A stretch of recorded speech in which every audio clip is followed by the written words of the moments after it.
My name is Claire Donovan. I am 24 years old.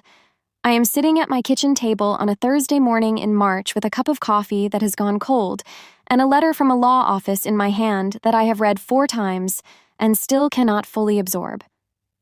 The letter says that my father, Richard Donovan, died 11 days ago in the apartment he owned on the east side of the city. It says he left a will. It says the will names me as a beneficiary. It says I am entitled to half the value of the apartment, which the estate has assessed at $412,000. $206,000. To me. From a man I have not spoken to in 9 years. From a man I stopped expecting anything from when I was 15 years old and understood, finally and completely, that expecting things from Richard Donovan was a losing game. My phone is on the table beside the letter. My mother called 3 days ago. I did not answer. She called again yesterday. I did not answer that time either. She left a voicemail that I have listened to twice. It is 2 minutes and 40 seconds long, and it contains the word sacrifice 11 times, and the word deserve 4 times, and the word money exactly once at the very end. Almost as an afterthought. Almost as if she had remembered at the last moment what the call was actually about. I should start from the beginning. My father left when I was 7 years old. Not dramatically. Not with a scene or a confrontation or a door slamming hard enough to rattle the windows. He left the way some men leave, incrementally, first less present, and then absent on weekends, and then just gone, his things disappearing from the apartment in stages. Until one morning I woke up, and the closet that had been half his was entirely empty, and my mother was sitting at the kitchen table drinking coffee, and when I asked where Dad was, she said he is not coming back. Claire and her voice had the quality of someone who has already cried all the available tears on this subject and has nothing left but the fact of it. I was 7. I did not fully understand what not coming back meant. I understood it better at 8, when he missed my birthday. Better still at 9, when the child support payment was late, and my mother sat up past midnight at the kitchen table with a calculator and a stack of bills. By 10, I had a working understanding of what not coming back meant in practical terms. By 12, I had stopped waiting for it to mean something different. My mother, whose name is Diane, raised me alone in a 2-bedroom apartment in a city neither of us had chosen. She worked as a dental hygienist for 22 years, and she was good at it, and she was tired all the time, and she loved me in the particular fierce, exhausted way of a woman who has decided that her child will not pay for the choices of the man who left. She did not speak badly of my father in front of me. That is the thing I want to say clearly and first because it matters. She did not tell me he was worthless or cruel or that I should hate him. She simply did not speak of him at all, which in some ways was its own instruction, its own lesson in what a person's absence could mean. I tried once. I was 13, and there was a father-daughter event at school, and I asked my mother if she had a phone number for him. She looked at me for a moment, and then she went to the kitchen drawer where she kept things she did not know what else to do with, and she found a piece of paper with a number written on it, and she gave it to me without comment. I called the number from my bedroom with the door closed. A woman answered. Not my father. A woman. She said hello in the voice of someone who was comfortable in the place she was answering from, comfortable and settled and domestic. I asked for Richard. She said who is calling. I said his daughter. There was a pause. Then she said, hold on. My father came to the phone. He said, Claire. Not how are you, or I have been meaning to call. Or I have thought about you.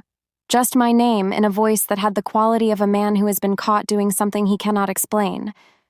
I said, there is a father-daughter thing at my school. He said, oh. I said, I thought maybe you could come. He said, Claire, I am not really in a position to. I have a situation here that is complicated, and I don't think it would be good for anyone for me to. I said, okay. He said, I am sorry about that. I said, okay. I hung up the phone. I sat on my bed for a while. Then I went to the father-daughter event with my mother, who wore a blazer and danced badly and laughed loudly and made absolutely certain that I was not the only one there who was having a good time. I did not call my father again until I was 15. That call was shorter. He had moved, new number. His sister gave it to me when I ran into her at a grocery store. He answered on the fourth ring and sounded surprised to hear from me and asked how I was doing, and I said fine, and he said that was good. And there was a silence that had the weight of everything that had not been said in 8 years. And then I said, I have to go. And he said, okay. And that was the last time we spoke. I was 24 years old and sitting at my kitchen table with a letter from a law office before I heard his name again. Welcome back to Silent Justice Stories, where ordinary people face the moment that changes everything and choose quiet strength over noise. If you have ever been left by someone who showed up only when it was convenient for them, and then watched the people around you decide what that meant for you, then this story is for you. Drop a comment and tell me you are here. I read every single one.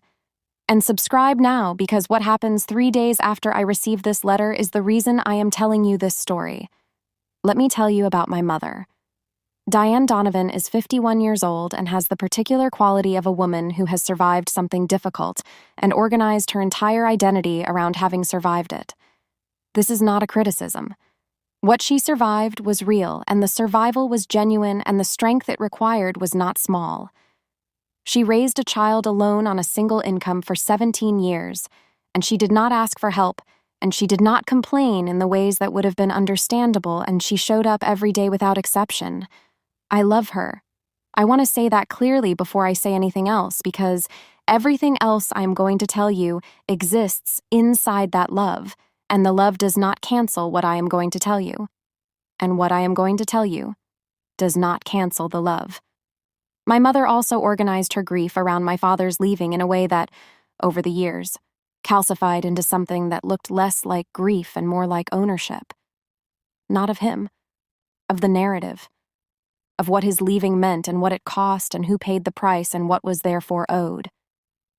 She was the one who stayed. She was the one who worked and sacrificed and showed up.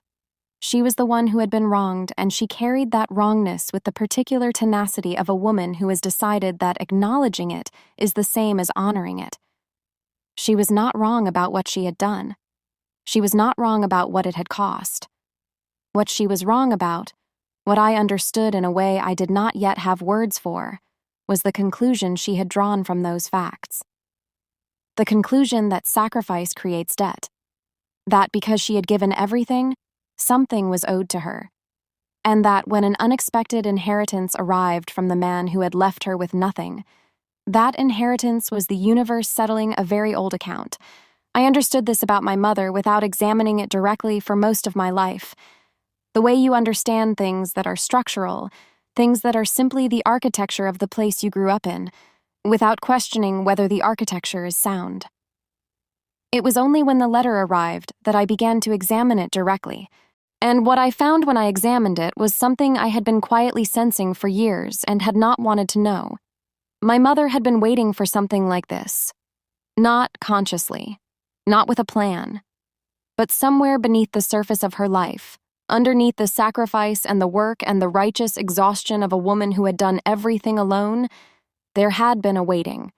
For acknowledgement, for compensation, for the scales to tip back in her direction. And when Richard Donovan died and left his daughter $206,000, the scales had tipped. And my mother's first instinct, before grief or reflection or any of the other things that might reasonably precede a financial conversation, was to reach for what she had decided was hers. She waited 3 days.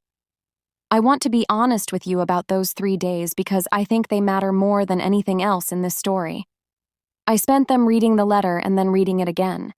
I spent them sitting with the strange, complicated grief of losing someone you had already lost, the particular mourning of a person whose absence had been so complete and so long that their death was almost a formality, almost just the official end of something that had effectively ended 24 years ago.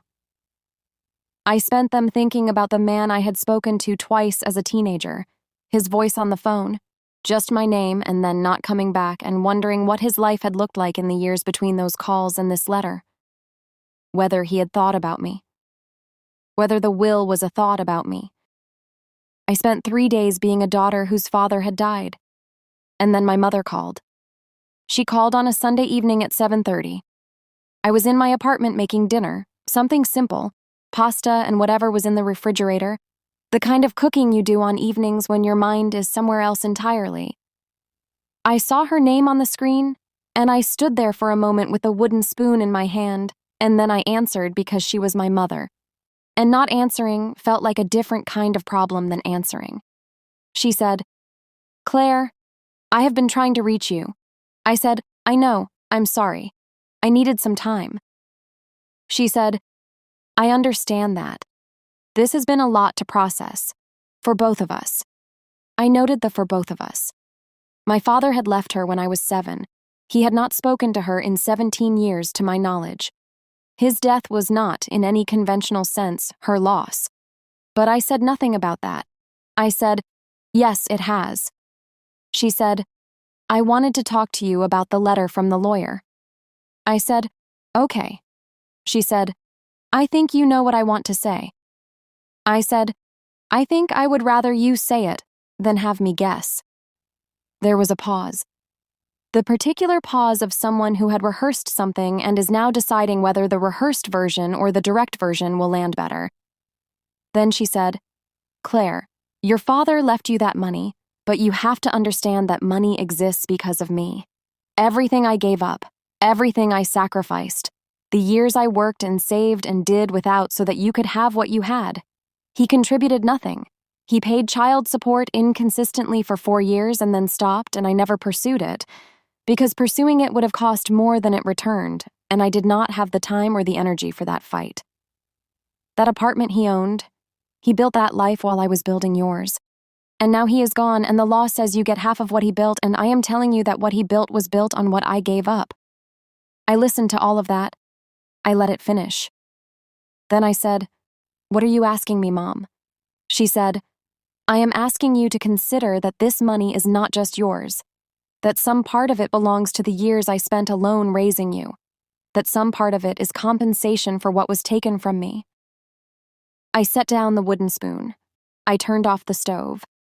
I sat down at my kitchen table, which is the table I always sit at when conversations become too heavy to have standing up.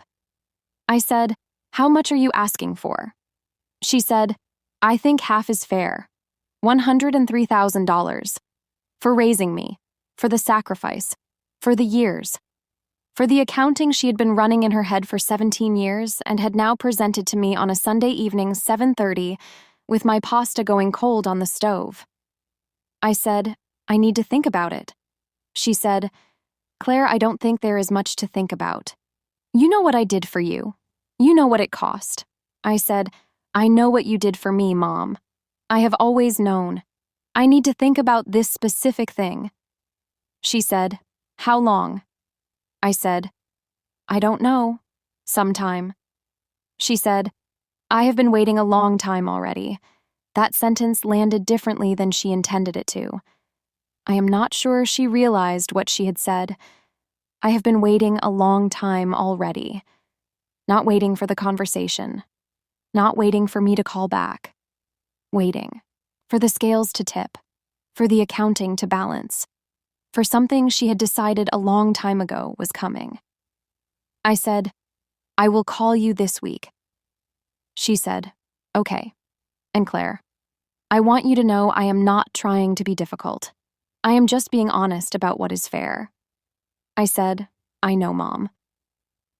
I hung up and sat at my kitchen table for a long time. Here is what I want to tell you about that evening, because I think honesty is the only thing that makes a story like this worth telling. I was not angry right away. What I felt first was something older and more familiar than anger. It was the particular sadness of recognizing a pattern you have been living inside for so long that you stopped seeing it as a pattern and started seeing it as just the way things are. The way my mother's sacrifice had always been present tense, always current, never completed. Always a thing she was doing rather than a thing she had done.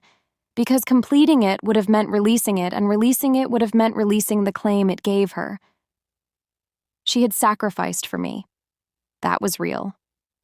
What was also real was that the sacrifice had never been allowed to simply be what it was. a thing she did for love because love does not send a bill. It had been kept alive, kept current, kept on the table between us as a kind of permanent obligation, a debt I had been born into and had been quietly servicing my entire life in the form of gratitude and deference and the particular careful way I navigated her feelings about my father. I had never been allowed to be just a daughter. I had always also been evidence of her sacrifice, evidence of what he had cost her, evidence of the wrong that had been done and the strength it had taken to survive it. And now the wrong had left me money, and my mother wanted half. I called my friend Jess that evening. Jess is 31 and works as a paralegal, and has known me since university, and is the kind of friend who tells you the truth without making you feel bad about needing to hear it. I told her about the voicemail and the phone call and the $103,000. She listened without interrupting, which is one of the things I love about Jess. And when I finished, she said, "Okay." Just okay. The okay of someone processing. Then she said, "Do you want my practical opinion or my personal opinion first?" I said, "Practical." She said, "Practically speaking, that money is yours. Your father left it to you. Your mother has no legal claim to it. She was not married to him at the time of his death. She is not named in the will. Whatever child support he failed to pay, the statute of limitations on that has long since passed. There is no legal mechanism by which she can access that inheritance. Practically speaking, you owe her nothing." I said, "And personally." Jess was quiet for a moment. Then she said, "Personally, I think your mother has spent 24 years confusing love with investment. And I think she is now trying to collect a return on an investment that was never meant to be one. And I think the fact that she called 3 days after your father died, before you had finished grieving, before you had even spoken to the lawyer, tells you everything you need to know about where this is coming from." She paused. "I also think that you already know all of this and you called me because you needed someone to say it out loud so you could stop pretending you didn't." I said, "Yes." She said, "So what are you going to do?" I said, "I don't know yet, but I think I need to understand something first. I need to understand why he left me the money." Jess said, "Does it matter why?" I said, "I think it does." "Yes." The lawyer's name was Martin Greaves. He had represented my father for 11 years and had the careful, organized manner of someone who understood that his job in moments like this was to provide information without editorial, to give people the facts and let them do what they needed to do with them.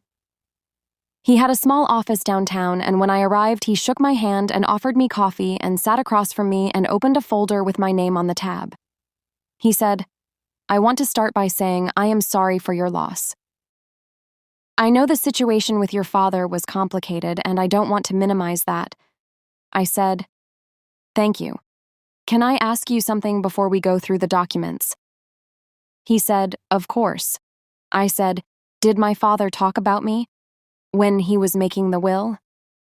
Did he say anything about why?" Martin Greaves looked at me for a moment. The look of a man deciding how much of what he knows belongs in this room. Then he said, "Your father updated his will 2 years ago. He had updated it several times before that. In previous versions, you were not named." He paused. "In the version he filed 2 years ago, you were named as a beneficiary of half the apartment's value with a specific notation that he wanted included in the formal documents." He slid a page across the desk. I looked at it. The notation said this: "For Claire, who I was not able to be a father to in the ways that mattered. This is not enough, and I know that. But it is what I have, and I want her to have it. I sat with that for a long time. Not enough. I know that. But it is what I have. My father had known.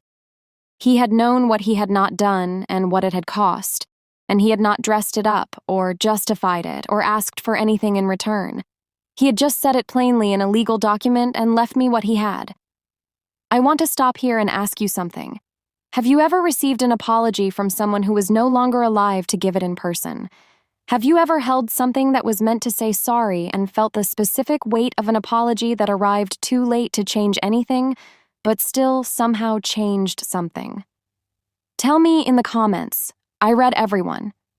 And if you are watching this on Silent Justice Stories for the first time, please subscribe. Because what I decided to do with that money, and what I decided to say to my mother, is the part of this story that I have thought about every day since. I drove home from Martin Greaves's office with the copy of the will on the passenger seat and my father's notation in my head, and I sat in my car in the parking lot of my building for a while before I went inside. Not enough, and I know that. The particular honesty of a man who had run out of time to be anything other than honest. He had not been a good father. He had been absent and inconsistent, and he had missed my birthday, and he had said, "Oh," when I asked him to come to the school event, and he had not called when I stopped calling. He had built a life, and it had not included me, and he had known that.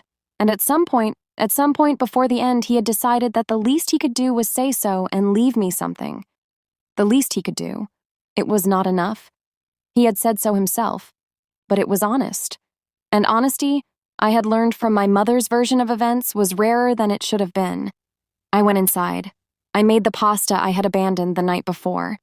I sat at my kitchen table and ate it and thought about what I was going to say to my mother and how I was going to say it, and what I needed her to understand before I said it. Not to hurt her. Not to win an argument. But because some things need to be said clearly and completely to be real. And this was one of them, and I had been carrying the unspoken version of it for long enough. I called her the following Tuesday. She answered on the first ring. That told me something. People who answer on the first ring are people who have been waiting for the call, who have had the phone nearby, who have been rehearsing their side of the conversation in the hours and days before it happened. My mother answered on the first ring and said Claire in a voice that had the careful, neutral quality of someone trying not to reveal how much they had been waiting. I said, "Hi, Mom." She said, "I am glad you called." I said, "I need to talk to you about some things. I need you to let me finish before you respond. Can you do that?" A pause. Then, "Yes."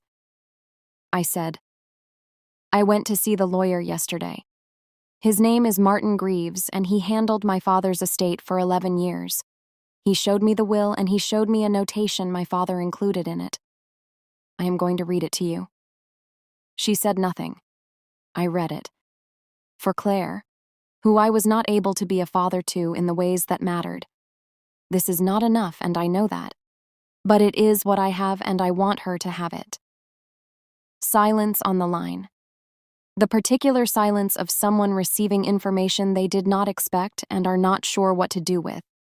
I said, "I want you to understand what that means before we talk about anything else. That money was left to me by a man who knew he had failed me and was trying, at the very end and in the only way he had left, to say so. It was not left because he had a good life while you had a hard one. It was not left as an accounting of what he owed.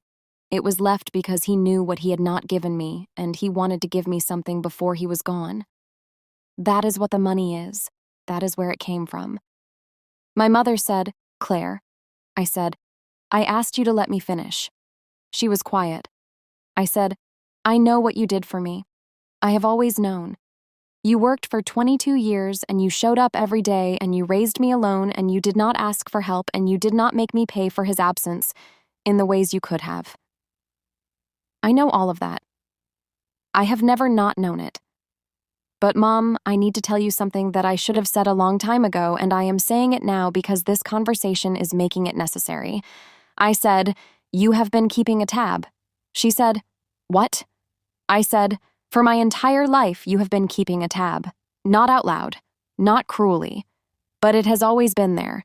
The sacrifice was always present tense. Always something you were doing rather than something you had done.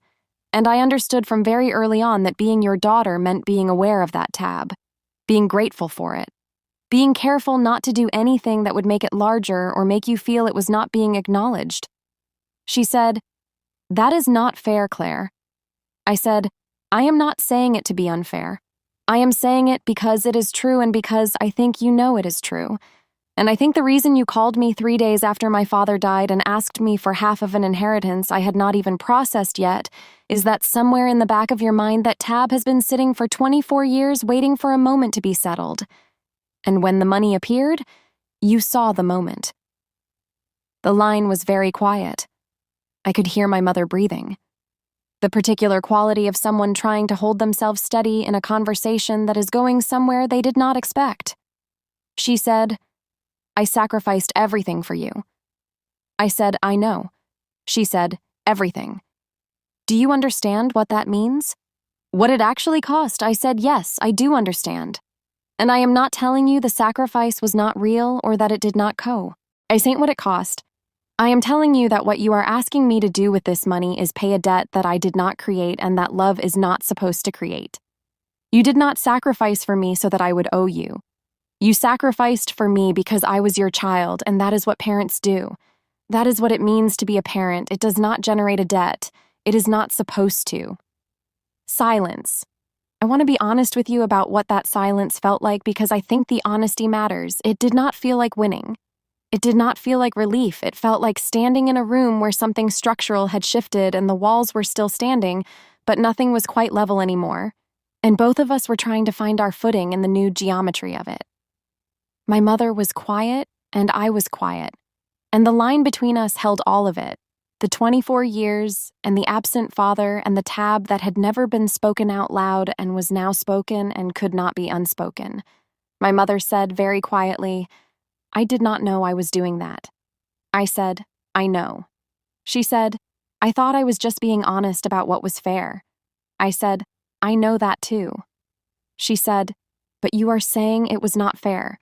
I said, "I am saying that what is fair and what is love are not always the same calculation, and that when they stop being the same calculation, something has gone wrong.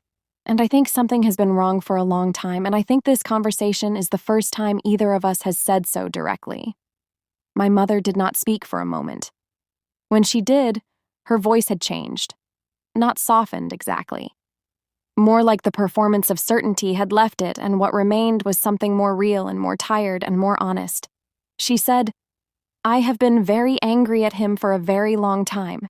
I said, "I know." She said, "And you have been the only place that anger had somewhere to go." I said, "Yes." She said, "That was not fair to you." I said, "No, it was not." We sat with that for a while. The particular sitting that happens when two people have said something true that cannot be taken back and are deciding what comes next in a world where that true thing has now been said.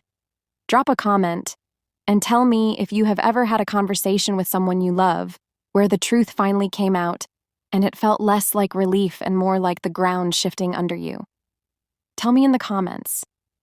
And if you are not subscribed to Silent Justice Stories yet, please do that now and hit the bell. Because what my mother said next is something I did not expect and something I have thought about every day since. She said, "What are you going to do with the money?" I said, "I don't know yet. I have been thinking about it." She said, "I am not asking because I want it. I want you to know that I heard what you said and I am not asking because I want it." I said, "Okay." She said, "I am asking because I want to understand what it means to you. What you are going to do with something that came from him." That was a different question than any she had asked before. Not about the accounting, not about what was owed, about what the money meant to me, about my father and what he had left, and what I was going to do with the only thing he had ever actually given me. I said, "I think I want to use it for something that is mine. Something I built. Not something I inherited from either of you. Something that comes from me." She said, "What does that look like?" I said, "I have been thinking about going back to school. There is a graduate program I applied to 2 years ago and did not go to because I could not afford it. Environmental design. I have always wanted to do it, and I kept putting it off because the timing was never right and the money was never there."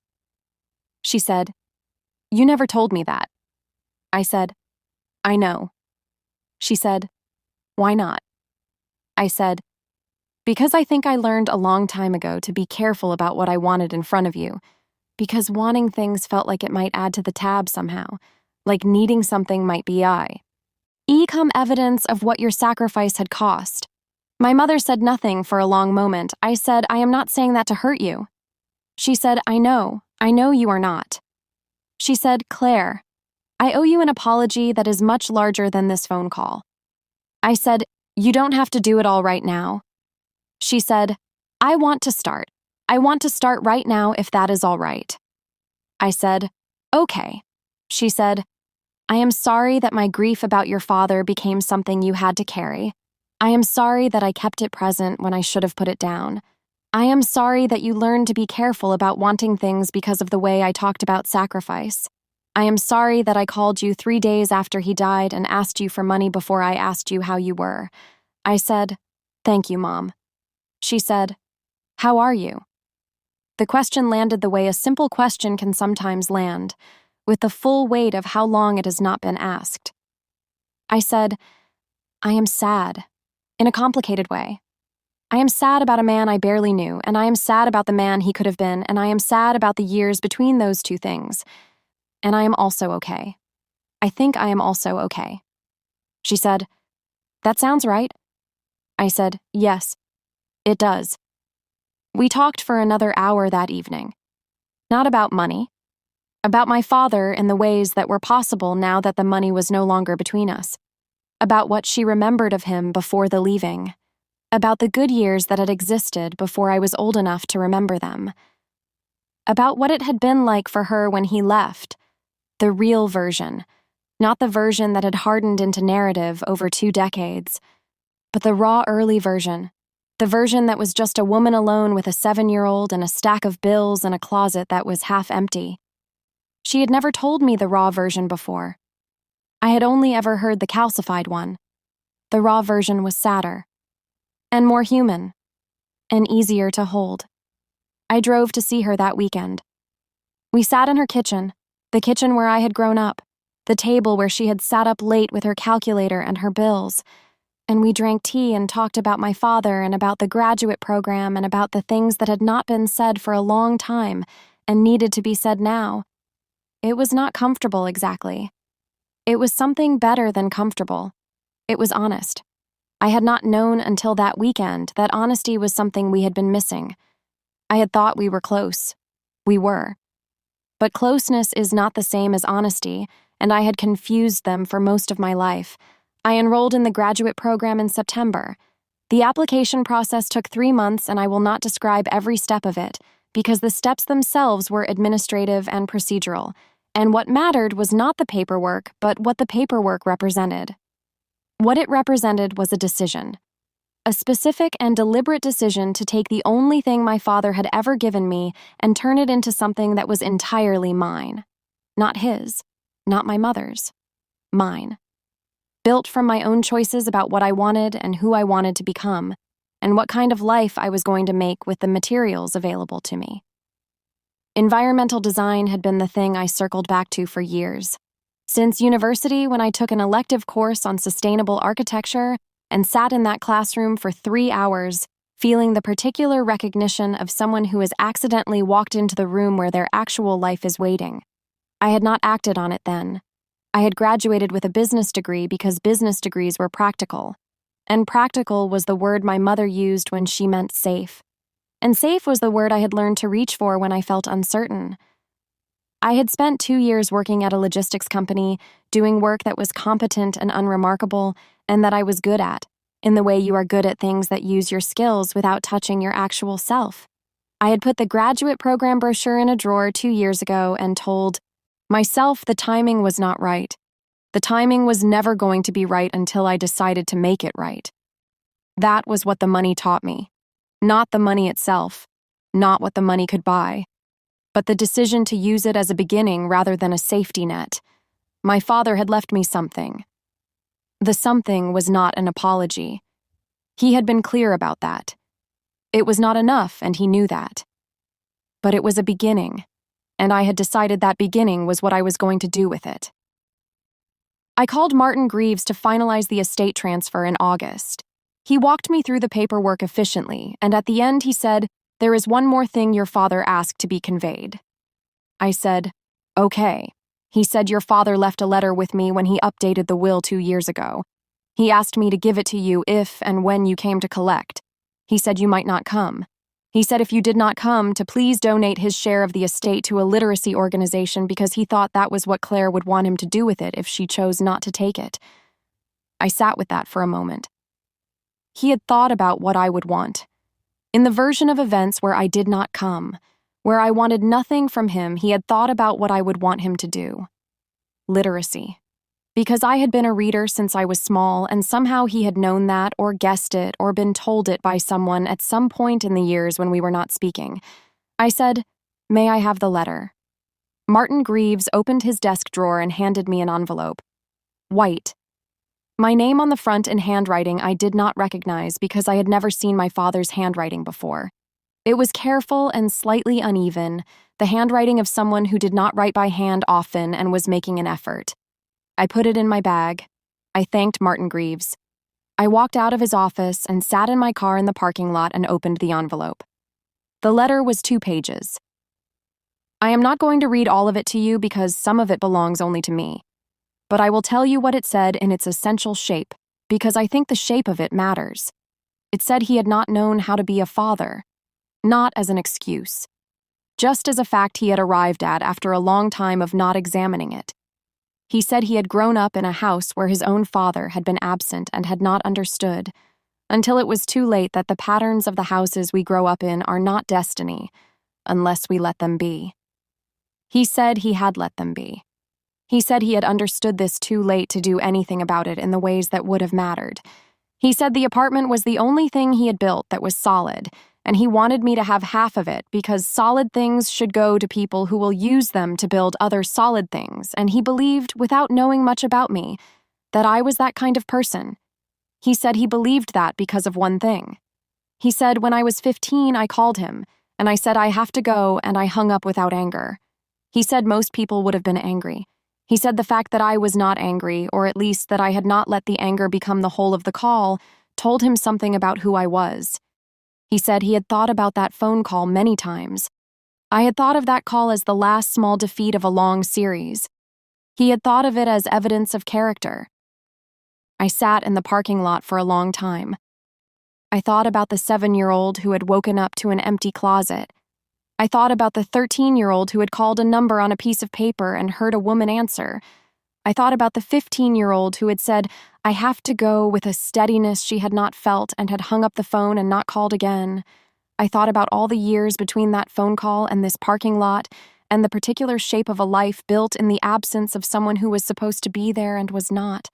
And I thought about what my mother had said on that Tuesday evening phone call. I have been very angry at him for a very long time, and you have been the only place that anger had somewhere to go.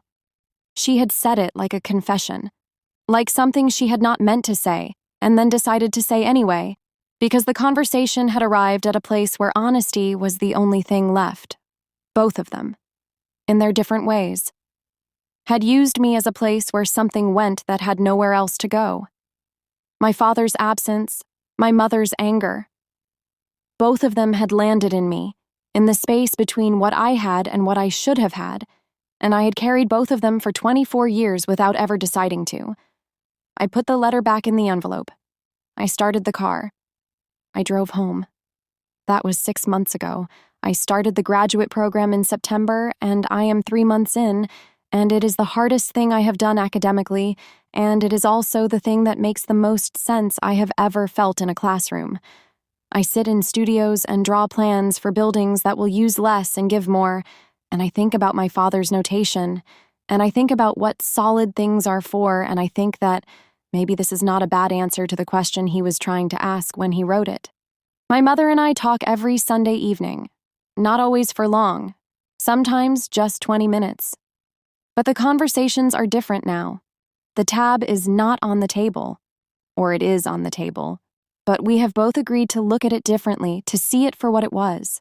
A record of love that got confused with debt, and to stop treating it as an obligation and start treating it as a history. Our history. Complicated and imperfect, and entirely ours. She asked me last month how the program was going, and I told her about a project I was working on, a design for a community center in a neighborhood with no green space, and she listened in the full way she sometimes listens, and at the end she said, "That sounds like you, Claire." I said, "What do you mean?" She said, "I mean, it sounds like the kind of thing you would care about. The kind of thing you would want to build." I said, "You never knew that about me." She said, "I think I did. I just did not always ask." I said, "No, you did not." She said, "I am going to ask more." I said, "I know." We sat on the phone for a moment in the comfortable way of people who have said the hard things and are now in the quieter territory that comes after. Outside my window, the city was doing what cities do in November, gray and busy and indifferent, and I was sitting at my kitchen table where I had sat 3 months earlier with a cold cup of coffee and a letter I did not know what to do with. I knew what to do with it now. I had enrolled in a graduate program. I had had the conversation I should have had years ago. I had read my father's letter in a parking lot and cried in the particular way you cry when the person you are crying about is already gone, and the crying cannot change anything but happens anyway, because grief does not require permission or timing. And I had learned something that I did not know how to learn before this year, something about the difference between what people owe each other and what people give each other. Debt is a transaction. It has terms and a balance and a moment of settlement. Love does not have those things. Love is not supposed to have those things. When it starts to have those things, something has gone wrong, something quiet and gradual and hard to name, until the moment a letter arrives from a law office and makes the naming necessary. My father owed me a childhood. He knew that. He said it plainly. He could not pay it back, and he did not pretend he could. What he gave me instead was a beginning and a letter and the knowledge that somewhere in the years of his absence he had thought about who I was becoming. It was not enough. He knew that too. But I am building something solid with it. And I think that is what he wanted. And I think that is enough for now. I am 24 years old, and I am sitting in a studio at SE, then in the evening drawing plans for a building that does not exist yet and will someday, and I am thinking about what my father wrote and what my mother said, and what it means to build something that is entirely your own. I think it means you start with what you have, and then you build. Stories are adapted from real Reddit posts.